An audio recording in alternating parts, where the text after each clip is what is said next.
Hi అండి, అందరూ ఎలా ఉన్నారు? బాగున్నారు. ఇది వచ్చేసి డే 9 వీడియో అండి. మనకి శ్రావణ మాసం స్టార్ట్ అయిపోయింది కదా. మరి అమ్మవారికి మనం ప్రసాదాలు చేస్తూ ఉంటాం కదా. మరి పూజ టైం అంటే మనకి టైం ఎక్కువ పడుతుంది ప్రసాదాలకే. ఇలా మనం చేసుకున్నామంటే మనకి త్వరగా అయిపోతుందండి. పులిహోర చాలా త్వరగా టేస్టీగా అయిపోతుంది. ఇది వచ్చేసి నిమ్మకాయ పులిహోర. చాలా టేస్టీగా సింపుల్గా ఎలా చేసుకోవాలి ఏంటనేది చూసేద్దామా. ఇదిగోండి, ముందుగా అయితే రైస్ కుక్ చేసేసుకుంటున్నాను. ఇది కూడా చూపించాలనుకుంటున్నారా? ఇక్కడే ఉందండి, చూడండి. ఆయిల్ వేస్తున్నాను నేను ఒక టేబుల్ స్పూన్ దాకా.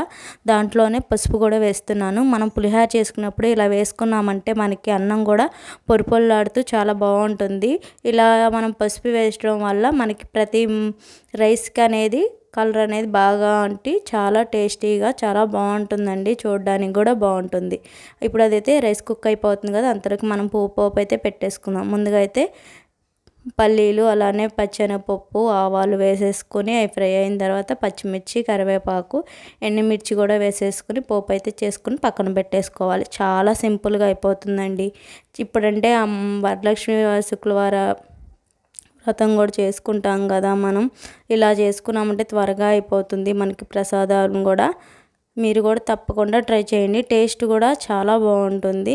ఇదిగోండి, ఇప్పుడైతే పోపు కూడా మనకి ఇదైంది కదా. ఇప్పుడు మనం నిమ్మకాయలు కూడా పిండేసుకుని ఒక గిన్నెలో పెట్టుకున్నాను. నేను ఉప్పు కూడా దీంట్లోనే వేసేస్తున్నానండి. మనం ఇలా నిమ్మరసంలోనే ఉప్పు వేస్తే ఏంటంటే మనకి రైస్కి బాగా పడుతుంది, ఈవెన్గా కూడా ఉంటుంది. ఇదిగోండి, రైస్ చూసారా పొడిపొడలాడుతూ ఎలా వచ్చిందో. మనం ఆయిల్ వేసాం కదా ఇందాక. ఇప్పుడైతే చల్లారబెట్టేసేసుకున్నాను. ఇప్పుడు దాంట్లో మనం ముందుగా కలిపి పెట్టుకున్న నిమ్మరసాన్ని వేసేసుకుని బాగా మిక్స్ చేసుకోవాలి. చేత్తో కలుపుకుంటేనే బాగుంటుందండి. ఈవెన్గా మిక్స్ అవుతుంది కదా. అందుకని నేను చేత్తోనే కలుపుతాను ఎప్పుడైనా సరే. స్పూన్స్ అలా ఏం పెట్టను. చూడండి, ఇప్పుడు అంతా బాగా మిక్స్ అయ్యేలాగైతే మిక్స్ చేసేసుకుంటున్నాను.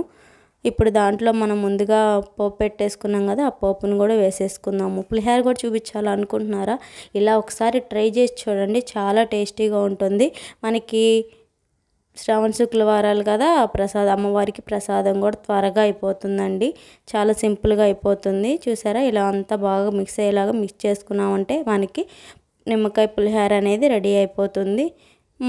ఇలా నిమ్మకాయ పులిహోర చేయడం వల్ల ఏంటంటే మనకి త్వరగా కూడా అయిపోతుంది కదా. మళ్ళీ ఇంకో ప్రసాద రెసిపీ కూడా చేసుకోవడానికి అనేది ఉంటుంది. అందుకని చెప్పి నేను మీకు ఈ వీడియో అనేది చేస్తున్నాను అనమాట. ఒక్కొక్కళ్ళు ఒక్కో రకంగా చేస్తారు కదా. నేనైతే ఇలా చేస్తాను. మీకు నచ్చిందా? నచ్చితే తెలుసు కదా, subscribe, like, share. Thank you.